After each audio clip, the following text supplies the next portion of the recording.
Là les gens, je suis Emma et je vous souhaite la bienvenue sur ma chaîne From Die Couture. J'espère que vous allez bien, j'espère que vous êtes en forme car aujourd'hui, c'est la fameuse vidéo podcast spécial velours côtelé. Et c'est parti!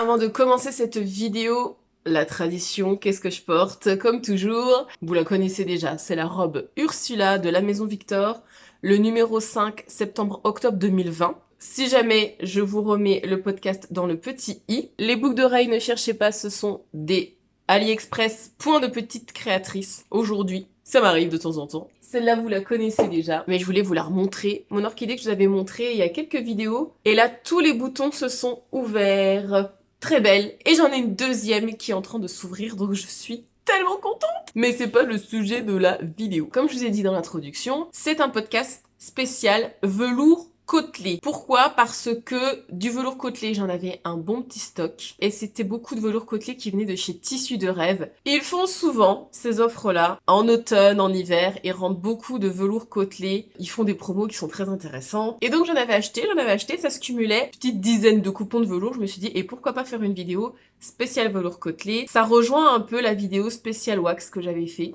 Je vous la remets dans le petit si jamais vous ne l'avez pas vu. Il y a quelques temps maintenant. Oula oui, quelques temps. Je sais que les vidéos thématiques tissus plaisent assez. C'était vraiment l'occasion de faire cette vidéo. Donc, au fur et à mesure des mois, j'ai cousu différents vêtements, je les ai mis de côté et je vous les présente maintenant. Avant de vous montrer mes réalisations couture, nous allons aborder un petit peu l'histoire du velours.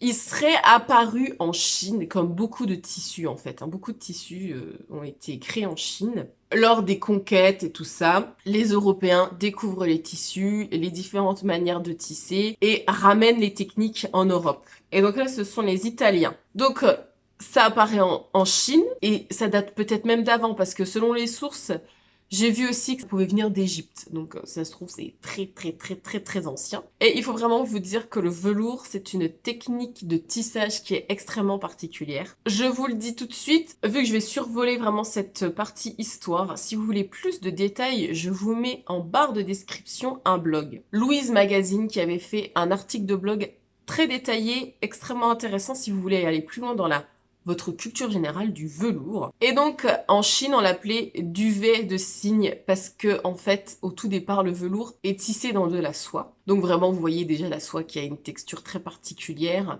Dans le velours de soie, je sais pas si vous en avez déjà vu, ça coûte très cher.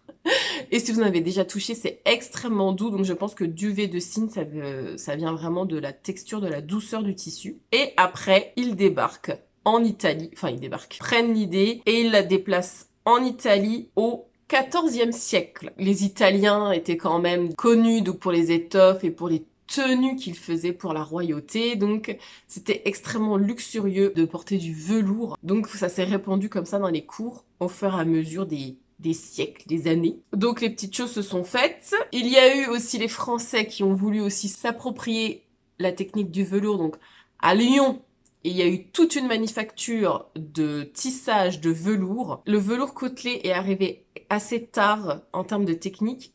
C'est arrivé par l'Angleterre, donc c'est les Anglais qui auraient créé le velours côtelé. Au XVIIIe siècle, ce velours côtelé est plus accessible parce qu'en fait, il est tissé dans du coton. Et donc, il est dit velours du pauvre, en comparaison avec le velours de soie. Ce velours côtelé de coton a été assez prisé des ouvriers. Le tissu est très résistant et pour changer du denim, le jean, on dit bien denim, c'est une manufacture de Nîmes en France, donc c'est pour ça qu'on appelle ça du denim. Je ferme la parenthèse. Et après, ça s'est développé, démocratisé avec l'industrialisation à grande échelle au niveau des tissus, les choses sont devenues plus accessibles. Et après, la mode s'en est emparée, on en a vu en déco dans les années 60, voilà, c'était, on en voyait partout. Jusqu'à nos jours, le velours côté, si vous voulez, reste quand même un indémodable. On a eu, il y a quelques saisons, vraiment un gros retour du velours côtelé. Il y a pas mal de choses qui sont passées et ça m'a donné envie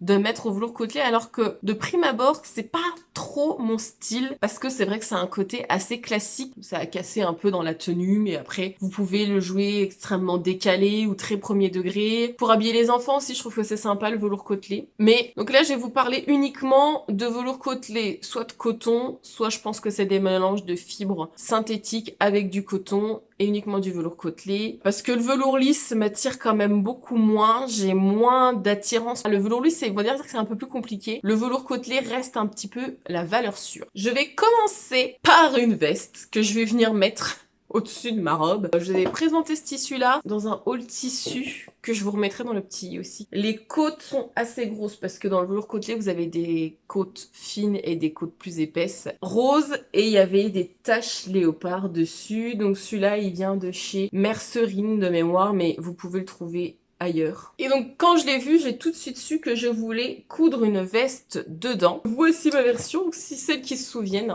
Donc c'était ce tissu-là, ce velours-là. Donc vous voyez l'extérieur est comme ça. Le velours a un sens, le poil a un sens. Quand vous découpez vos pièces dans votre tissu, vous faites extrêmement attention au sens du poil, au sens du velours. Il faut que, voilà, vous le caressiez dans le sens du poil. Si jamais vous êtes en rebrousse-poil, de toute façon, vous allez sentir, c'est pas très agréable. Et l'intérieur de ce tissu est blanc. Et cette veste-là vient de ce magazine fait main. C'est le numéro 453, octobre 2019. Ça coûtait 6,20 € à l'époque, les faits main. C'est ce modèle. Je sais pas si vous verrez bien. Oversize. J'en avais conscience et c'est ce que je voulais. Il l'appelle la veste, en toute sobriété. Rappel des années 70 par sa coupe et son étoffe, parce que eux aussi l'avaient fait en velours côtelé. Sa ligne ample et enrichie de détails couture remarquables. 2 poches poitrine à rabat prises dans l'empiècement. 2 poches à pattes, des manches tombantes et des boutons de jeans ou autant d'éléments qui feront votre modèle favori. Donc le schéma technique, c'est ça. Donc je pense que vous voyez bien. Tout simple en fait. Hein. C'est pas ouf, même le dos, il n'y a pas un empiècement de malade. Niveau 4/5 pour fait main, qui va du 36 au 46. Moi j'ai choisi de faire une taille 40. J'aurais même pu faire une taille 38, mais bon. Je voulais vraiment garder le côté ample. Et on nous conseille 1m80, 90 de tissu. Donc ce velours, j'en avais pris 1m70 à l'époque. Et c'est rentré. J'ai fait aucune modification. Alors, fait main. Les points négatifs, les marges de couture ne sont pas incluses. Voilà la planche avec tous les patrons. Comme d'habitude, hein, c'est comme pour les burdas, il faut vraiment avoir une grande concentration pour décalquer les planches. Je vais pas vous mentir, ça m'a pris beaucoup de temps et pourtant il n'y avait pas beaucoup de pièces. Pour assembler, ben, j'ai pas vraiment lu les explications parce que c'est que du texte. Donc j'ai monté plus au feeling qu'autre chose. Vous avez des rabats mais c'est juste pour la déco parce que vous avez pas de poche. Hein. Les seules poches que vous avez, elles sont ici. Et j'ai doublé dans le coton. Vous allez peut-être reconnaître, j'ai fait ma chemise Saxa 2e du nom que je vous ai présentée dans mon dernier podcast. Le dos est en une seule partie. Vous avez les manches, des petits bracelets de manches que j'ai gancés au biais. Là où je m'en veux, c'est en termes de finition. J'aurais dû de moi-même mieux finir. C'est vraiment trop léger. Surtout que cette veste n'est pas doublée. Alors le fait qu'elle soit pas doublée, c'est pas quelque chose qui me dérange parce que je pars sur une veste à enfiler au printemps-été. Donc je voulais quelque chose qui reste léger. Mais les finitions ne sont vraiment pas ouf. Posez un biais au niveau du col. Donc c'est un col simple, hein. Vous avez pas de pied de colle. Au niveau de la boutonnière, en fait, c'est un simple rentré. Pareil, ça aurait été bien de mettre du biais ici, je suis en train de me dire. Je sais pas, je l'ai pas fait. Et puis je trouve que en lavant le tissu, le velours, je sais pas, je suis pas... Au prix où il m'a coûté, c'était quand même 19 € du mètre. Je trouve que la qualité est pas ouf de ce tissu. Je suis un peu déçue perso. Parce que vous savez, vu que l'intérieur est blanc, au niveau du col surtout, ça se voit. Vous voyez ?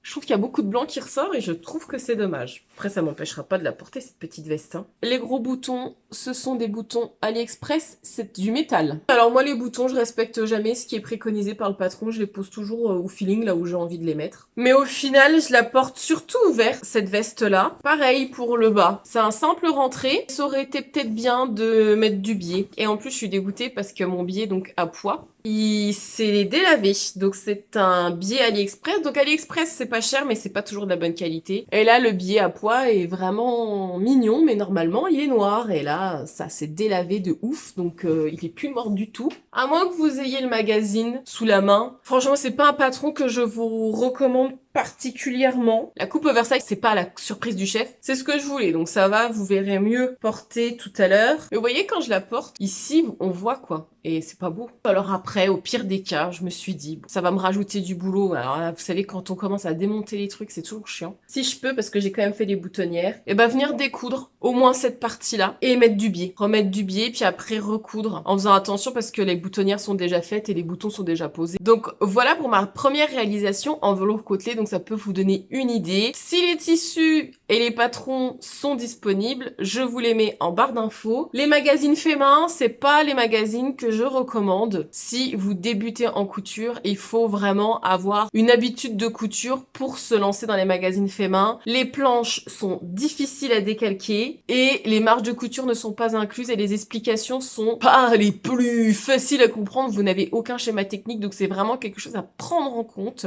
si jamais vous avez des magazines faits main.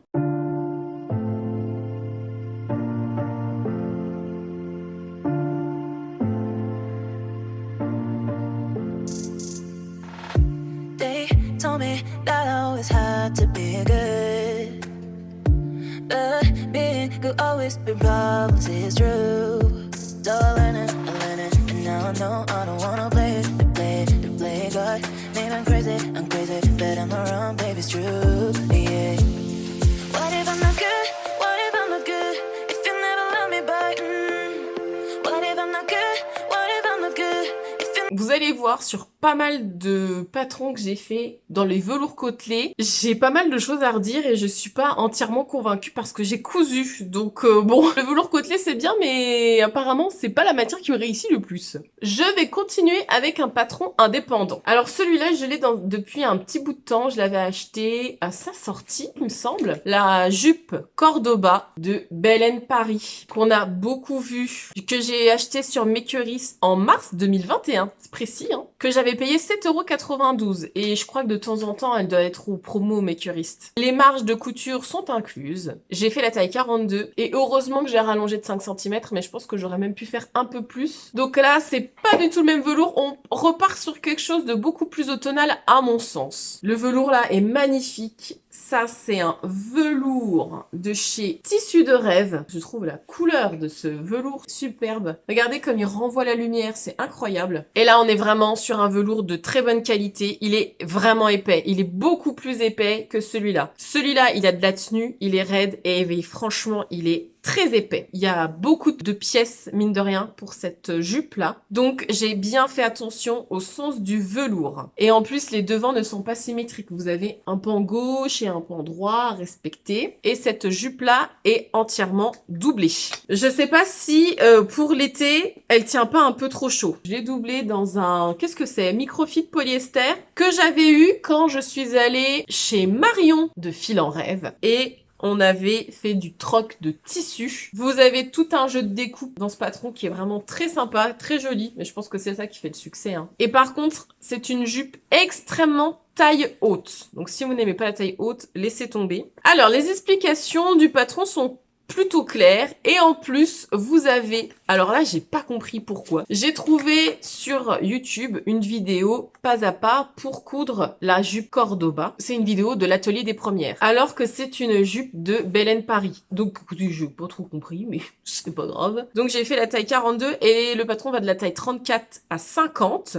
Donc c'est plutôt pas mal. Et avec la vidéo explicative plus les explications de la marque, franchement, il n'y a pas eu de souci de montage. Le seul truc où on se fait un peu un nœud au cerveau, c'est au niveau de la doublure, de bien penser à coudre dans l'autre sens, parce que vous avez un pan droit, un pan gauche, qui ont pas la même forme. Normalement, je sais pas, j'ai noté qu'il y avait des boutons à mettre. J'ai pas mis des boutons. Par contre, à l'intérieur, donc quand j'ai fini de la coudre, j'ai mis autour de ma taille et j'ai mis une grosse agrafe comme ça au niveau de la taille, que j'ai cousu à la main pour que ce soit le plus discret possible. Et donc après, vous avez plus qu'à... Alors, vous avez plus qu'à, faut le dire vite, parce que moi, mon souci, c'est que, et ça m'arrive souvent, dans la salopette d'Annie aussi, et que vous allez voir après chez Fibremood, j'ai eu le même problème. Là, ce sont des anneaux en forme de dés. Ah, c'est pareil, ça va être un kit Amazon ou AliExpress, je sais plus. J'avais la flemme de racheter des dés à la bonne taille, parce que j'en avais déjà, je me suis dit, ah, c'est bon que je peux en racheter. Mais ils sont plus petits que la taille qui était recommandée par la marque. Ici, cette ceinture-là, j'ai dû la coudre plus petite pour être sûr que ça rentre au niveau des dés. Le velours étant très épais, ça rentre, mais ça rentre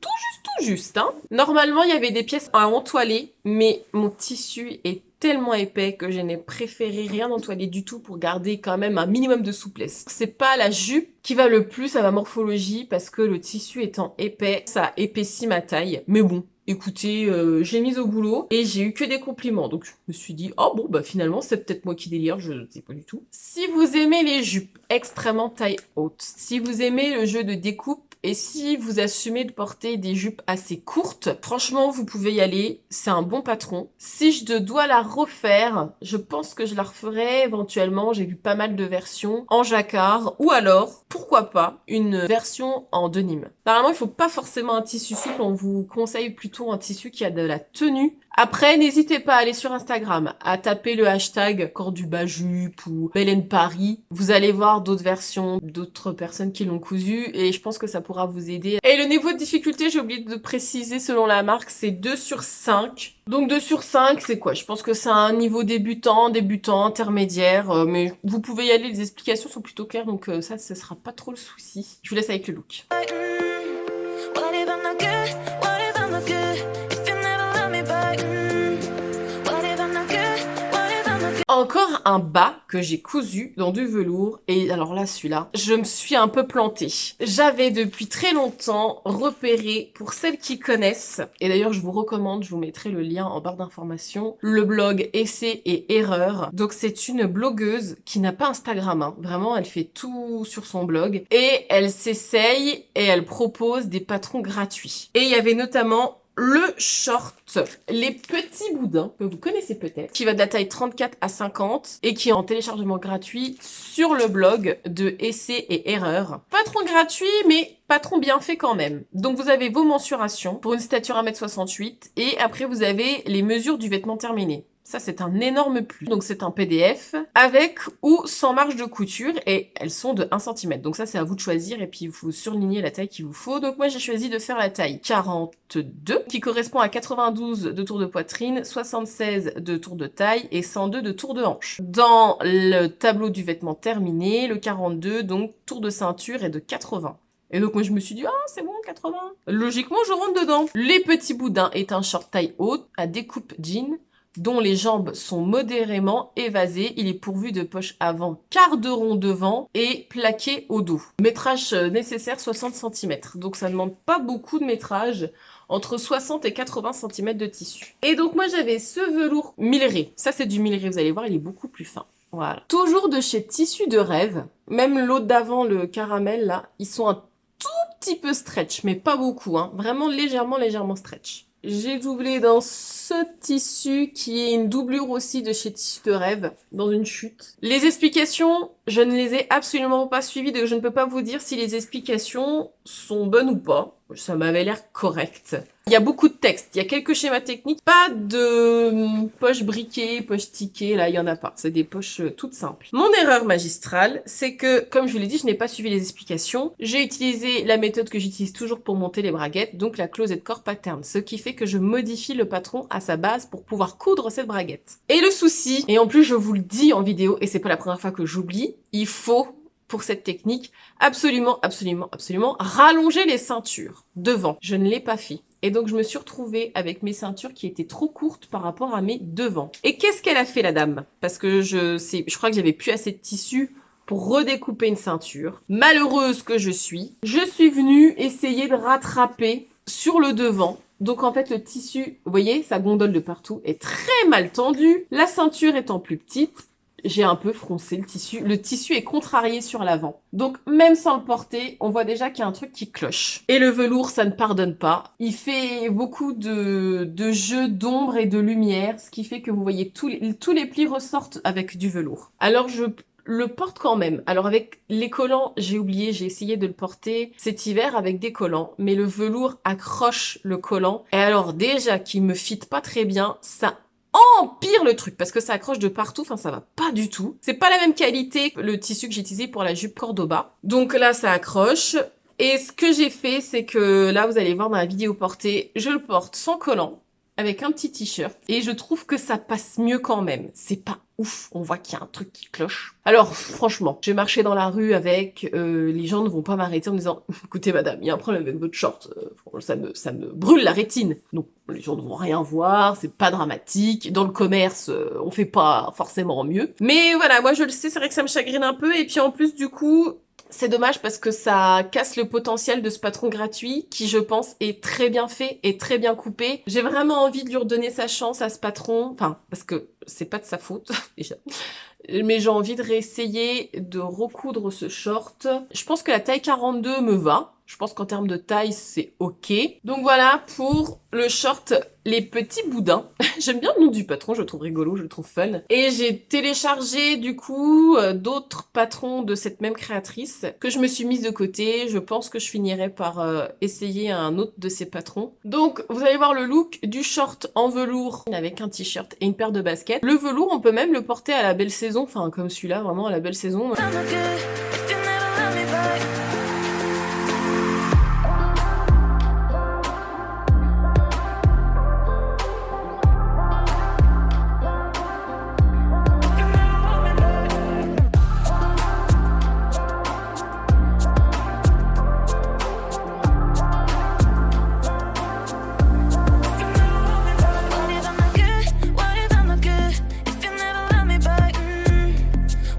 Je continue sur les bas. J'ai recousu pour une troisième fois le pantalon Harper de la Maison Victor qui était sorti dans l'édition 2 de 2018. Et moi j'ai une version anglaise, mais je l'ai laissé à ma mère le magazine, donc je peux pas vous le montrer, mais bon, peu importe. Mais j'ai pas le micro branché depuis tout à l'heure, c'est pas vrai. Je suis désolée pour le son. Donc j'ai recousu le Harper pour la troisième fois et j'ai cousu le Harper dans ce velours. Toujours un velours de chez Tissu de Rêve, mais cette fois-ci il est beaucoup plus fluide que les autres. Ouais, un petit peu stretch, côte qui reste moyenne, ouais, on va dire ça comme ça. Et donc c'est un Harper en velours. Donc le Harper, c'est le pantalon un peu paperback. Ça fait un peu comme le jasmin de fibre mousse que je vous ai montré dans mon dernier podcast, qui vous a beaucoup plu d'ailleurs. Merci. Je vais le recoudre, le jasmin. J'avais hésité, je m'étais dit, ah, est-ce que je préfère le Harper ou est-ce que je préfère le jasmin? Et je préfère le jasmin. Le Harper, il monte pas assez au niveau de la taille et la ceinture, elle est trop fine pour moi. Donc les marges de couture ne sont pas incluses. Il va de la taille 30 à 48 et j'ai fait une taille 42 et j'aurais pu faire une taille 40 parce qu'il est trop grand pour moi. Alors, il reste extrêmement confortable. Mais en fait, les deux versions que j'avais faites, je les avais bidouillées. Et là, j'ai vraiment respecté à la lettre le patron. Il est trop grand, enfin ça va pas. Et puis les finitions, je sais pas, il y a quelque chose qui va pas. Et surtout, derrière, il ne me va pas du tout. La fourche en haut est trop basse. Il faudrait vraiment que je surélève au niveau du dos de plusieurs centimètres pour que ça m'aille bien. Parce que je suis assez cambrée quand même. Et les poches, c'est dans le petit tissu citron de ma Paulette qui vous a beaucoup plu aussi. Il y a un jeu de plis au niveau de la ceinture, je sais pas si vous verrez quelque chose. Il y a des deux pinces au dos, un jeu de plis au devant, mais le jasmin c'est pareil. Sauf que là, vous montez votre braguette classiquement, puis après vous venez coudre votre ceinture. Là j'ai fait les modifications pour pouvoir faire ma technique pour monter la braguette et j'ai rallongé la ceinture, là j'y ai pensé. Et puis en l'enfilant, en fait, ouais ça va pas. Pour moi il est pas assez taille haute, il monte pas assez pour mon dos. Et il est trop grand. Je le trouve un peu trop grand, ou alors faut le porter un peu plus bas sur la taille. Enfin, j'arrive pas trop à savoir. Alors après, je le mets quand même, parce que il est confortable. Et j'aime bien quand même avoir des vêtements confortables. Voilà, c'est pas mon coup de cœur. Et puis mon bouton, je sais pas, j'aurais pas dû mettre ça. J'ai mis un bouton de jean. Et je trouve que ça jure, ça va pas du tout. Et après, je me suis dit, mais pourquoi j'ai pas mis un bouton classique? Donc si j'arrive à l'enlever avec une pince, je vais remettre un bouton classique. Un bouton comme ça, vous voyez. Ça aurait été plus joli. En plus, il m'en reste. Ça vous demandera un peu de temps de coudre ce pantalon, parce que voilà, faut quand même regarder le jeu de plis, les pinces, refaire le jeu au niveau de la ceinture, poser la braguette. Après, vous avez pas de poche arrière. Les zips, ça vient de chez Amazon ou chez AliExpress. Et pour le bas, vous avez une finition 7/8e, mais je voulais pas de couture apparente. Là, par contre, je trouve qu'il fait plus pantalon hiver que printemps-été, par la couleur, vert sapin, le fait que ce soit velours, qu'il soit pas moulant, par la forme. J'aurais plus tendance à le porter en hiver. On peut imaginer avec un gros pull, col roulé, avec des bottines. On peut l'imaginer peut-être avec pas mal de choses finalement. Et pour le fun, vous allez voir là, Vraiment pour le fun, hein. Il faut pas le prendre au premier degré. J'ai fait un mélange. J'ai une chemise de seconde main vintage oversize que j'ai mise avec ce pantalon en velours. Et en plus de ça, je me suis amusée à mettre ma veste en toile de juillet. C'était pour le fun. Mais je ne pense pas valider ce look pour sortir dans la rue avec. Je suis pas entièrement convaincue par le style. I'm not good, what if I'm not good? If you never love me back, what if I'm not good? What if I'm not good? If you never love me back, what if I'm not good? What if I'm not good? If you never love me back. They told me that I always had to be good, but being good always been problems, it's true. So I learned it, and now I know I don't wanna play God, man, I'm crazy. Alors je vais passer vite sur cette cousette, bien sûr, parce qu'il y a une vidéo qui lui est entièrement dédiée. Donc c'est ma vidéo en duo avec Marine W. Je vous la remets dans le petit i. Un velours côtelé, cette fois-ci de chez Toretto Tessuti, qui est d'une qualité incroyable. J'aurais voulu cette qualité-là pour ce tissu-là.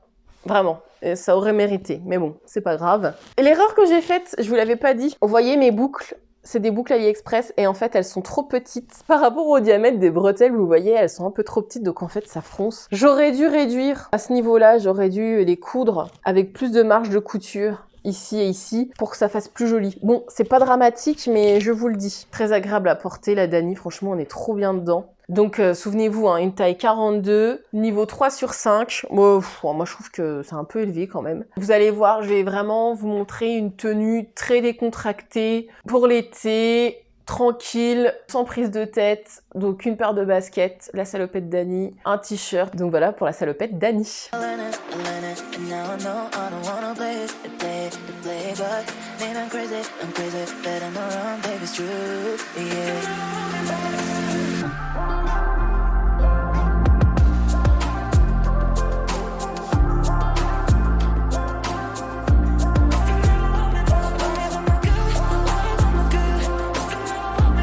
Et enfin, la dernière cousette que j'ai réalisée en velours côtelé Jumbo. Quand vous savez, quand c'est des grosses côtes, on appelle ça Jumbo. Cette fois-ci de chez Driesen-Stoffen. Elle va pas vous montrer la bonne couleur. C'est dommage parce que c'est un très joli bleu. Un bleu pastel. Ouais, la caméra a vraiment du mal à vous montrer le bleu, mais bon, c'est pas dramatique. Donc un velours de chez Driesen-Stoffen, ils ont une gamme maintenant de velours chez DS. Je vous mettrai bien sûr le lien en barre d'informations. J'ai décidé de coudre la baroudeuse de Française une fois. Je pense que vous avez déjà vu passer ce patron, pareil, qui est souvent en promo sur Makerist à 2 €. Donc en fait, c'est une saharienne qui va de la taille 34 à 44. Donc ça va pas très loin, mais par contre, elle est très oversize. C'est noté difficulté 3 sur 5. Ce qui est bien aussi, donc vous avez le tableau des mesures classiques et vous avez le tableau du vêtement fini. Donc c'est toujours un plus et franchement j'ai fait la taille 38 en me disant c'est très oversize. Donc vraiment n'hésitez pas à venir sous-tailler ce patron, mais vraiment drastiquement. Vous avez plusieurs versions. Vous pouvez quand même pas mal moduler le patron. Manche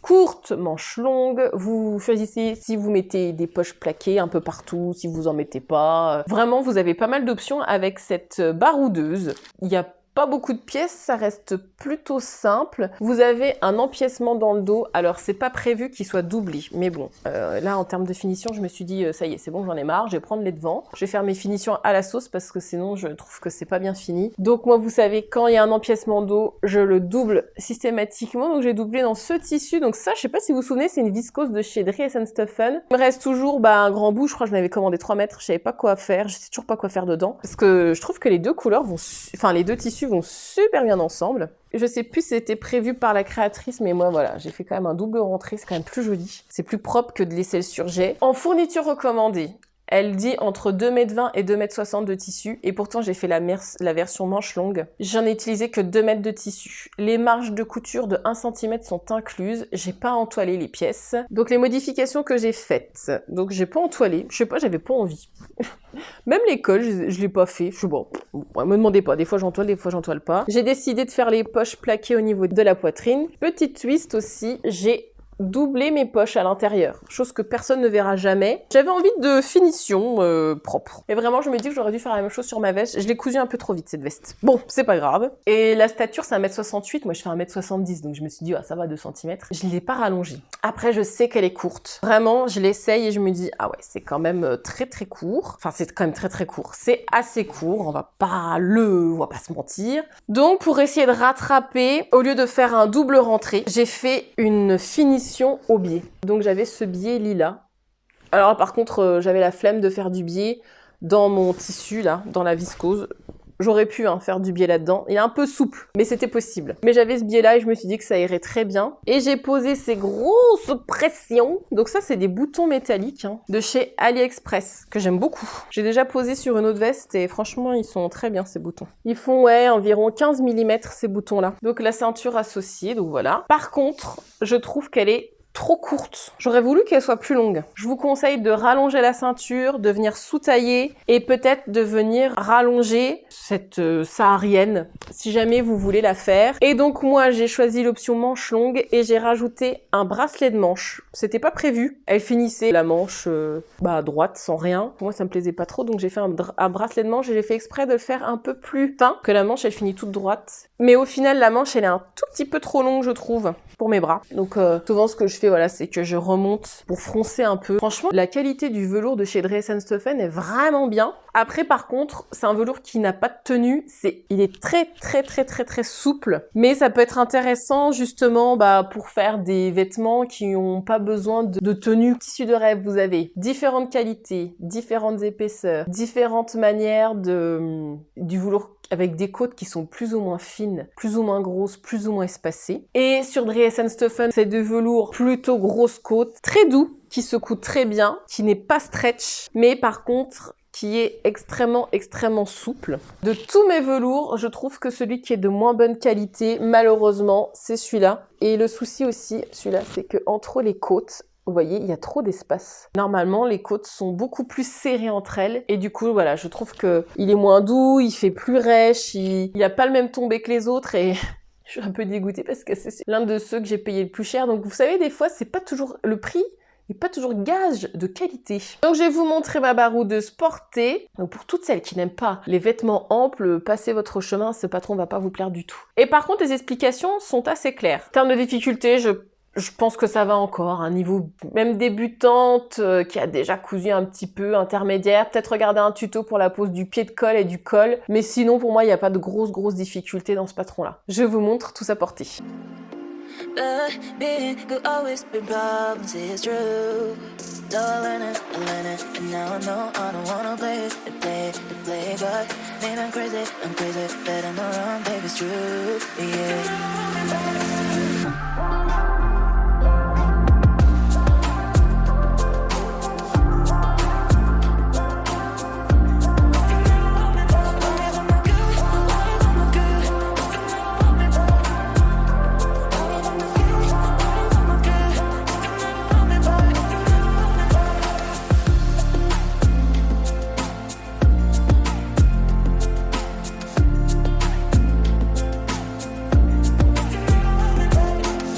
J'en ai terminé avec toutes mes réalisations couture faites en velours côtelé. Donc vous voyez, c'est en demi-teinte. Les robes, il n'y a pas de souci. La jupe, ça va encore. Gros bémol pour mes deux bas. Donc le short, c'est de ma faute.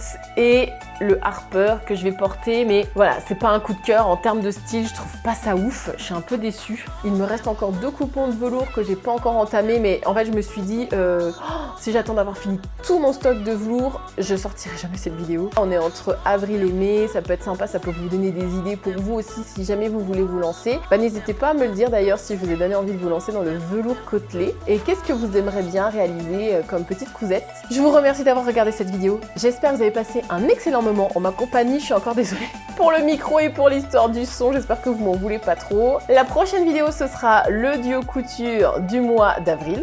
Je ne vous en dis pas plus. Je vous souhaite une bonne continuation dans tout ce que vous faites. Allez, tchuss!